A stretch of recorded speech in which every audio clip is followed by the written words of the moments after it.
በኢትዮጵያ 60 ያህል የህፃናት ቀዶ ጥገና ሐኪሞች ብቻ መኖራቸውን ይህም በመቶኛ ሲሰላ አንድ ሐኪም ለ1 ሚሊዮን ህፃን እንደሆነ ተገለጸ። ይህ የተገለጸው ዓለም አቀፍ የህፃናት ቀዶ ሕክምና ቀንን አስመልክቶ በትናንትናው ዕለት በየካቲት 12 ሆስፒታል ሜዲካል ኮሌጅ በተዘጋጀ መርሃ ግብር ላይ ሲሆን በመርሃ ግብሩ በኢትዮጵያ በሚገኙ 22 ያክል ሆስፒታሎች የህፃናት የቀዶ ሕክምና አገልግሎት እንደሚሰጥ ሰምተናል። ይህ ከዛሬ 6 ዓመት ከነበረው ጋር ሲወዳደር የተሻለ እንደሆነ በሁሉም የመንግስት ትላልቅ ሆስፒታሎች አንድ የህፃናት ቀዶ ሕክምና ባለሙያ መኖሩንም ያነጋገርናቸው የህፃናት ቀዶ ሕክምና ስፔሻሊስትና የኢትዮጵያ የህፃናት ቀዶ ሕክምና ባለሙያዎች ማህበር ምክትል ፕሬዝዳንት ዶክተር ወርቅዬ ጥጋቤ ይናገራሉ። እንደ አፍሪካ ሀገር ጥሩ የሚባል የህፃናት ቀዶ ሕክምና ሐኪሞች አሉን።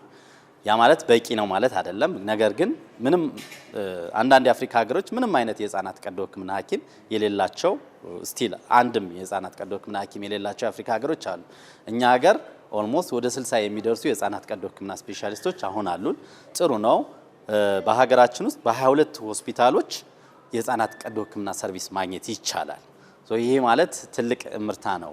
ከ6 ከ7 ዓመት በፊት ምንም ኦልሞስት 3-4 የህፃናት ቀዶ ሕክምና ሐኪሞች ብቻ የነበሩ የቀዶ ሕክምና ሰርቪሱም አዲስ አበባ ብቻ የሚሰጥ ያም ጥቁር አንበሳ ሆስፒታል ብቻ የነበረ 2 ዓመት 3 ዓመት ወረፋ የሚጠበቅበት የነበረ አሁን ግን በክልል ከተሞች በዋና ዋና ከተሞች ጨምሮ ቢያንስ አንድ የህፃናት ቀዶ ሕክምና ስፔሻሊስት ማግኘት ይቻላል። ይሄ እንደ ሀገር ትልቅ ምርታ ነው።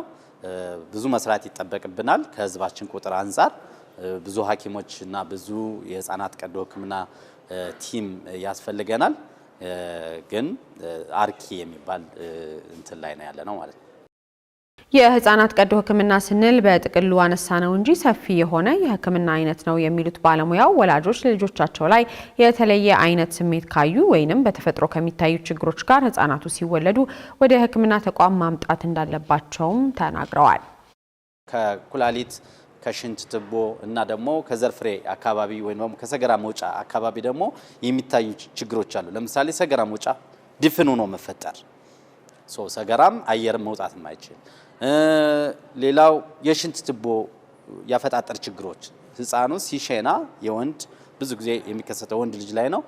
ቀዳዳው ከታች ዝቅ ያለ ወይም ደግሞ ሙሉ ለሙሉ ሽንት የሚሸናበት ቦታ ቆሞ መሽናት የማይችል ለምሳሌ አደግ ሲል ቆሞ መሽናት የማይችል ወይም ደግሞ የወንድ ብልት የምንለው ትክክለኛ የሆነ አካላዊ ገጽታ የሌለው የሴትና በወንድ መካከል ሆኖ የማየት የዘር ፍሬ አለመውረድ ችግር፣ እንደዚህ አይነት ችግሮች የሚታዩ ችግሮች ናቸው።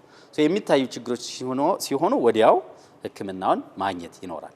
ከዛ ውጭ ያሉ ነገሮች ግን ውስጣ የሆኑ ቀዶ ሕክምና ችግሮች አሉ። ለምሳሌ የኩላሊት ትቦ መዘጋት የማናየው ነው። ሰው የሆነ የሚያሳየን ብዙ አይነት ምልክቶች ይኖራሉ። በዛ ተነስተን አልትራሳውንድ ቼክ ሊደረግ ይችላል። በዛም ይታወቃል። ኩላሊት መዘጋት ችግር ከሆነ ያው አስፈላጊው ቀዶ ሕክምና ማድረግ፣ እንደዛው የኩላሊት የጉበት የአንጀት ሌሎችንም አጠቃላይ ብዙ ችግሮችን መለየትና ማከም ይቻላል ማለት ነው። የዓለም የህፃናት ቀዶ ሕክምና ቀንን ያከበረው የኢትዮጵያ የህፃናት ቀዶ ሕክምና ባለሙያዎች ማህበር የተመሰረተው በህብረተሰቡ ዘንድ ሰፊ ግንዛቤ የሌለውን የህፃናት ቀዶ ሕክምና የበለጠ ለማስተዋወቅና ተደራሽ ለማድረግ እንደሆነም በመርሃ ግብሩ ላይ ተገልጿል።